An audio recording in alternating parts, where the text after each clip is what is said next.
कुछ महीनों से राज्य की राजनीति में बड़ा उथल पुथल चल रहा है। वर्तमान में राज्य का नेतृत्व मुख्यमंत्री एकनाथ शिंदे द्वारा चल रहा है। नवी मुंबई के खारघर कस्बे में एक हैरान कर देने वाली घटना सामने आई है। शिंदे गढ़ के नेता रुपेश पाटिल ने खिलाफ खारघर थाने में मारपीट व धमकी देने का मामला दर्ज किया गया है। रुपेश पाटिल के खिलाफ अपने ही भवन में एक व्यवसायी से मारपीट का मामला दर्ज किया गया है। दुकान के बाहर खड़ी गाड़ी को हटाने से मना करने पर उसकी पिटाई की गई। पूरी घटना पीड़ित व्यवसायी के कार्यालय में लगे सीसीटीवी कैमरा में कैद हो गई है। इस मारपीट के मामले में रुपेश पाटिल के खिलाफ मामला दर्ज किया गया है। रुपेश पाटिल ने बिजनेसमैन मनीष तिरपिट के खिलाफ भी शिकायत दर्ज कराई है। इस मामले में आखिर हुआ क्या था, इसकी जांच खारघर पुलिस कर रही है।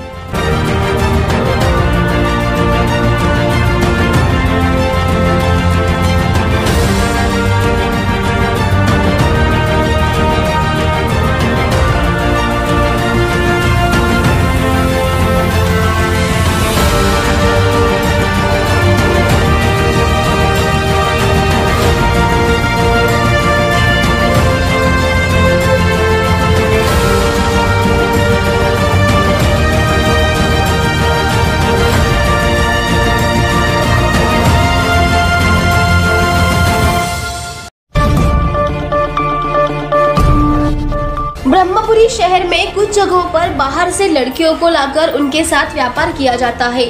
कलकत्ता से वेश्यावृत्ति के लिए अगवा की गई लड़की को पुलिस ने ब्रह्मपुरी शहर से छुड़ाया।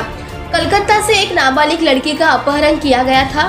स्थानीय अपराध शाखा चंद्रपुर को सूचना मिली थी कि लड़की ब्रह्मपुरी शहर में है। इसी बीच शनिवार को पुलिस ब्रह्मपुरी पहुंचे और अपहृत बच्ची को हिरासत में लेकर उसे छुड़ा लिया। इस मामले में पुलिस ने मालडुंगरी मार्ग स्थित विदर्भ एस्टेट में रहने वाले एक दंपति को गिरफ्तार किया है। प्राप्त जानकारी के अनुसार कलकत्ता से 14 वर्षीय नाबालिग लड़की का अपहरण कर नागपुर लाया गया था। वहां से लड़की को चंद्रपुर ले जाया गया। एक नाबालिग लड़की को चंद्रपुर से वापस नागपुर लाया गया। नागपुर का एक जोड़ा उसे ब्रह्मपुरी ले गया। एक गोपनीय सूत्र से जानकारी दी थी कि लोटेन दंपति शहर में किराए पर मकान लेकर बाहर से लड़कियों को लाकर धंदा कर रहे हैं। आठवड्यापूर्वी कलकत्ता येथून एक अल्पवयीन 14 वर्षाची नाबालिग लहान बालिका आहे। तिला तिथून एका महिलेनं तिला किडनॅप करून नागपूरमधील एक देहविक्री करणाऱ्या एक दलाल महिलेला तिने विकलं गेलं होतं, हँडओव्हर केलं होतं आणि नागपूर येथील एका दलाल महिलेनं तिच्याकडून बऱ्याच शहरामध्ये देहविक्रीचा व्यवसाय करून घेतला तिच्याकडून। आणि आम्हाला नागपूरमधील काही एनजीओच्या संस्थेमार्फत एक इन्फॉर्मेशन मिळाली होती की त्या छोट्या नाबालिग कुमारिकेला एक जोडप्यानं ब्रह्मपुरी येथे ठेवून तिच्याकडून देहविक्री व्यवसाय करून घेतला जात आहे। त्यानुसार आम्ही त्या ठिकाणी कारवाई केलेली आहे आणि तिथं त्या मुलीची सुटका केलेली आहे। तिला सुधारगृहात व्यवस्थित सुरक्षित ठेवलेलं आहे आणि तिथं देहविक्री करून घेणाऱ्या जोडप्याला आम्ही त्या गुन्ह्यामध्ये अटक केली आहे। ब्रह्मपुरी पुलिस स्टेशनला पोक्सो पिटाचा गुन्हा दाखल केला आहे। थाने के पूर्व महापौर और शिवसेना शिंदे समूह के प्रवक्ता नरेश मस्के ने ठाणे नगर पालिका के अधिकार क्षेत्र में आने वाले ठाणे नगर पालिका क्षेत्र के सभी सार्वजनिक नवरात्रोत्सव मंडलों को पूर्ण किराया माफी देने की लिखित मांग की है। इस पर तत्काल संज्ञान लेते हुए आयुक्त ने तत्काल सकारात्मक निर्णय लेते हुए सभी नवरात्रोत्सव मंडलों का किराया माफ कर दिया है। पिछले 2 साल से कोरोना काल के कारण अधिकांश सार्वजनिक बोर्ड वित्तीय संकट में है। सभी सार्वजनिक निकाय सामाजिक गतिविधियों को अंजाम देते हैं। ये निकाय हमेशा शहर के ताने बाने में महत्वपूर्ण भूमिका निभाते हैं। ये मंडल कई वर्षों से सामाजिक प्रतिबद्धता को कायम रखते हुए कार्य कर रहे हैं। इन मंडलों को राहत प्रदान करने की दृष्टि से राज्य के मुख्यमंत्री एकनाथ शिंदे ने सार्वजनिक गणेशोत्सव मंडलों का पूरा किराया माफ कर दिया। इससे निश्चित रूप से जनता को राहत मिलेगी। नवरात्र उत्सव मंडळांना खुशखबर आहे। ज्याप्रमाणे आपल्या सगळ्यांचे लाडके मुख्यमंत्री नामदार एकनाथ शिंदे साहेब यांनी निर्णय घेतला होता की सार्वजनिक गणेशोत्सव मंडळ यांना महानगरपालिका मंडप आणि इतर गोष्टींकरता जे शुल्क आकारतं ते त्यांनी माफ केलं होतं। ठाणे महानगरपालिकेने यापूर्वी सुद्धा माफ केलं होतं आणि आता गणेशोत्सवाच्या धामधुमी नंतर सार्वजनिक नवरात्र उत्सव सुद्धा ठाण्यात मोठ्या धूमधडाक्यात साजरे केले जातात। त्या मंडळांना परवानगी करता लागणारे, मंडपाकरता लागणारे जे काही शुल्क महानगरपालिका मार्फत आकारणी केली जाते ते मी आज शिवसेनेतर्फे मागणी केली आणि ते शुल्क महानगरपालिकेने माफ करण्याचं ठरवलेलं आहे। ही मोठी खुशखबर सार्वजनिक नवरात्र उत्सव मंडळाला आम्ही देत आहोत। गणेशोत्सव ज्याप्रमाणे धूमधडाक्यात साजरा करण्यात आले त्याच पद्धतीने सार्वजनिक नवरात्रोत्सव सुद्धा ठाण्यात मोठ्या धूमधडाक्यात साजरे होणार आहेत। एक चौंकाने वाली घटना सामने आई है कि डोंबिवली में एक क्रेडिट संस्थान से करीब 13 लाख के आभूषण चोरी हो गए। ज्यादातर ग्राहक ज्वेलरी को सेफ डिपॉजिट बॉक्स में रखते हैं। हालांकि इस घटना से उपभोक्ताओं में चिंता का माहौल है। हालांकि पुलिस की जांच में यह साफ हो गया है कि जेवरात को क्रेडिट संस्थान के कर्मचारी ने ही चुराया था।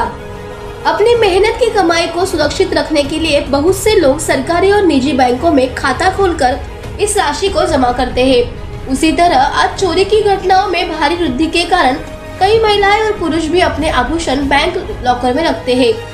जाहिर है जो कि जेवर लॉकर में सुरक्षित है, इसलिए चोरी की कोई चिंता नहीं है, लेकिन कभी कभी यह चोरी हो सकती है। उस संबंध में मुआवजे की भरपाई की जाती है। इतना ही नहीं, कुछ लोग अपने पैसे या गहने भी क्रेडिट फंड में रखते हैं। क्रेडिट बैंक में राशि जमा पर ब्याज दर अच्छा है। साथ ही कुछ क्रेडिट बैंकों ने ज्वेलरी पूल की सुविधा भी प्रदान की है। ज्वेलरी वहां रखी जाती है क्योंकि इसके लिए कम शुल्क लगता है, लेकिन यह सुनिश्चित नहीं है कि आभूषण सुरक्षित रहेंगे या नहीं। फिर भी कुछ लोग ऐसा करने की हिम्मत करते हैं। आनंद प्रेम नागरी सहकारी पतसंस्थेमध्ये सोनं चोरल्या गेल्याबाबत तिथल्या व्यवस्थापकाने आपल्या पोलीस ठाण्यात गुन्हा नोंद केलेला होता।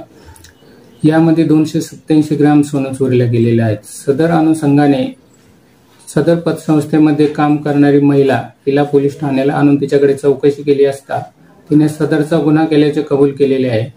तिने चोरलेल्या सोन्यापैकी काही सोने तिच्याकडे जे होते ते तिने पोलीस ठाण्याला सादर केलेलं आहे आणि बाकीचं सोनं तिने सोनाराला विकल्याचं सांगितलेलं आहे। सदर सोनाराकडे जाऊन जे सोनं त्याला दिलेले आहे ते हस्तगत करण्याचं काम चालू आहे आणि सदर गुन्ह्याचा पुढील तपास चालू आहे। रामदास कदम ने शिवसेना पर निशाना साधते हुए पार्टी प्रमुख उद्धव ठाकरे की सीधी आलोचना की। रामदास कदम के इस बयान के बाद ठाकरे गट के शिवसेना आक्रामक हो गई। ठाणे में शिवसेना के ठाकरे समूह ने उनके और रामदास कदम के बयान के विरोध में रामदास कदम का प्रतीकात्मक पुतला फूका। रामदास कदम के नाम पर बर्तन भी तोड़े गए। इस समय शिवसैनिक ठाणे के जांभली नाका इलाके में कई ठाकरे दल जमा हो गए। इस मौके पर रामदास कदम और शिंदे सरकार के खिलाफ भी जोरदार नारेबाजी की गई। बालासाहेब ठाकरे और उद्धव ठाकरे ने इस रामदास कदम को अपने करियर में एक बड़े पद पर नियुक्त किया था और उन्हें मंत्री का पद दिया, लेकिन अब उनका सिर मुड़ हो गया है। ऐसा लगता है कि वे हार गए हैं। रामदास कदम निचले स्तर पे चल गए और बयान दिया कि वह अपना सिर सीधा कर ले, अन्यथा उन्हें महाराष्ट्र में घूमने नहीं दिया जाएगा। केदार दिघे ने चेतावनी दी है। रामदास कदम के बयान से पता चलता है कि वह किस लायक है। हिंदू हृदय सम्राट बालासाहेब ठाकरे ने अपने नाम पर विधायक, विधान परिषद और मंत्री पद देने के लिए रामदास कदम की आलोचना की है। ठाणे के लोकसभा सांसद राजन विचारे ने कहा कि इस आंदोलन के माध्यम से रामदास कदम का विरोध कर रहे हैं। मला वाटतं रामदास कदम यांचा पहिला आधी सर्व ठाणेकरांच्या वतीने त्यांचा निषेध करतो आणि काय लायकीचा माणूस आहे हे तुम्हाला कळलं असेल। या वडिलांचं नाव घेतो हिंदू हृदय सम्राट शिवसेना प्रमुख बाळासाहेब ठाकरे यांनी या माणसाला आमदारकी, त्यानंतर 2दा विधान परिषद, त्यानंतर मंत्रीपद दिलं। उद्धव साहेबांनी त्याला मंत्रीपद दिलं, परंतु असे बेईमान अशा या रामदासाने, त्या रामदास या नावाला सुद्धा कलंक आहे, कळलं गेले। आणि अशा माणसाचा निषेध करण्यासाठी आम्ही सर्व शिवसैनिक या ठिकाणी हे झालेलो आहोत, आम्ही त्याचा निषेध करतो। आपण सगळ्यांनी बघितलं असेल की रामदास कदम यांना ज्या शिवसैनिकांनी डोक्यावर घेतलं, ज्या वंदनीय बाळासाहेब आणि उद्धव साहेब यांनी स्वतःच्या कारकिर्दीमध्ये एवढ्या वरच्या उच्च पदावरती नेऊन ठेवलं, जे विधान परिषदेमध्ये 2दा जिंकून येऊन नंतर त्यांना मंत्रिपद दिलं अशा माणसाचं डोकं केवढं फेडलेलं आहे हे आपल्याला दिसून येतं. इकडेच त्यांची हार आहे हे देखील दिसून येतं. एवढी खालची पातळी त्यांनी गाठावी आणि अशा पद्धतीचे वक्तव्य करावे एवढ्या मोठ्या नेत्यांनी, जो नेता होता एका वेळेला, मला असं वाटतं त्यांनी कुठेतरी आपलं डोकं शाबूत आणावं, नाहीतर शिवसैनिक या महाराष्ट्रभर त्यांना कुठेही फिरून देणार नाही. बेईमानीचं दुसरं नाव रामदास कदम.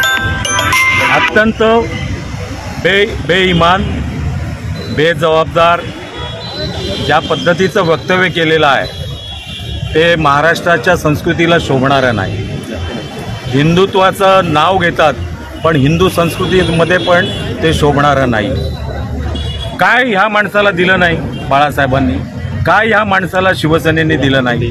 काय ह्या माणसाला उद्धव साहेबांनी दिलं नाही? प्रचंड या माणसाला एक साधा शाखा प्रमुख, त्याला मंत्री केलं. पराभव झाला असताना सुद्धा त्यांना विधान परिषदेवर घेतलं, मुलाला त्याच्या आमदार केलं. आणि ज्या पद्धतीची बेताल वक्तव्य ते करत आहेत, आज अशा पद्धतीने शिवसैनिक संपलेला नाही, ती वाघाची अवलाद आहे. अशा तऱ्हेची वक्तव्य जर तुम्ही कराल तर यापुढे सहन केलं जाणार नाही आणि रामदास कदमला ठाण्यामध्ये पाऊल ठेवणार नाही. हा अशा तऱ्हेचा मर्द या ठाण्यामध्ये शिवसैनिक आहे.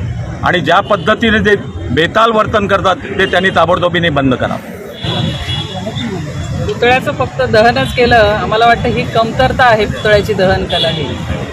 याच्याहून मोठी कारवाई करायला हवी.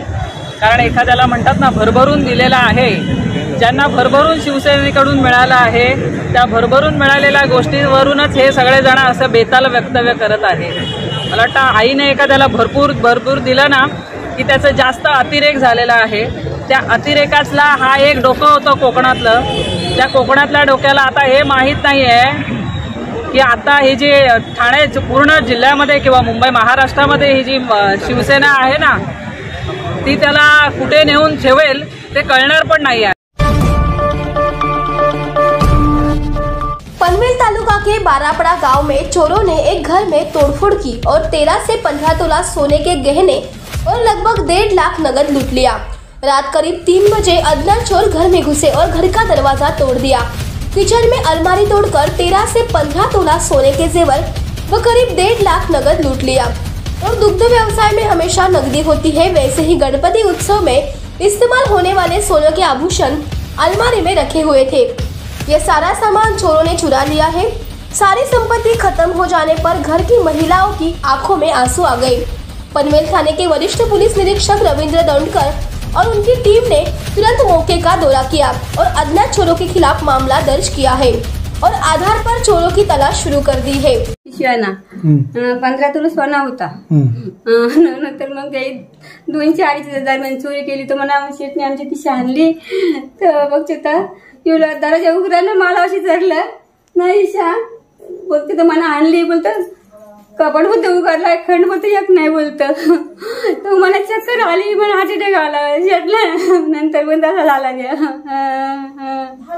गावण जे आहेत त्यांची चटपिठाची गिरणी आहे आणि त्यांच्या गिरणीच्या मध्ये जे काही व्यवसायातून जे काही त्यांची रक्कम गोळा होते प्लस त्यांच्या घरी दागिने त्यांचे मिसेस जे आहेत ते कपाटामध्ये ठेवतात तर अज्ञात इस्माने कौलं काढून घराची त्यांच्या या घरामध्ये येऊन त्यांनी रात्री 3च्या सुमारास कौलं काढून आतमध्ये प्रवेश करून कपाटामध्ये चावी जी आहे चावीने कपाट खोलून त्यामध्ये सोन्याचे दागिने आणि रोख रक्कम ही चोरी केलेली आहे।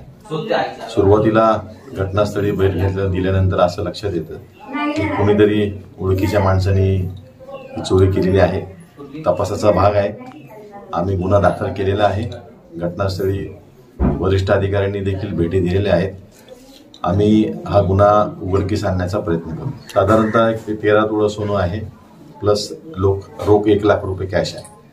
एवढे सगळं सोनं चोरीला गेलेलं आहे। तरी मी आपल्या टीव्हीच्या माध्यमातून मी सर्व नागरिकांना आवाहन करतो की आपल्याला जे काही सोनं असेल आपल्या घरामध्ये किंवा रोख रक्कम असेल त्यासाठी लॉकरचा उपयोग केलेला पाहिजे आणि सुरक्षितेची साधनं म्हणून दरवाजांना सेफ्टी डोअर लावला पाहिजे। आणि दुसरी गोष्ट म्हणजे जर आपलं एखादं मौल्यवान वस्तू आपल्या घरात असेल तर त्याची ती डोळ्याखाली नजरेखाली ठेवलं पाहिजे। या सगळ्या गोष्टी आहेत। आता गुन्हा घडलेला आहे आता त्याचं डिटेक्ट कसं करायचं त्याचं काम आम्ही करणारच आहोत.